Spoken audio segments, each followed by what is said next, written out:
To change the pin of a trolley bag, start by tracing the lock and unlocking it with the correct combination. If the bag is new, the combination is likely 000. Next, locate the reset button or lever on the lock, which may vary depending on the bag's brand. Using a pin or pen, press the reset button, or for bags with levers, pull the lever. While doing so, set a new combination on the lock.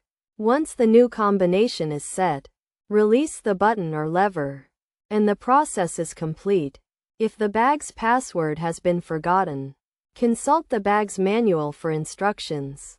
Alternatively, try entering the bag's brand default code, such as 000, or contact the manufacturer for assistance. If the brand does not have a default code, or it does not work, the manufacturer can provide further guidance. By following these steps, it is possible to change the password of a luggage bag and ensure secure travel.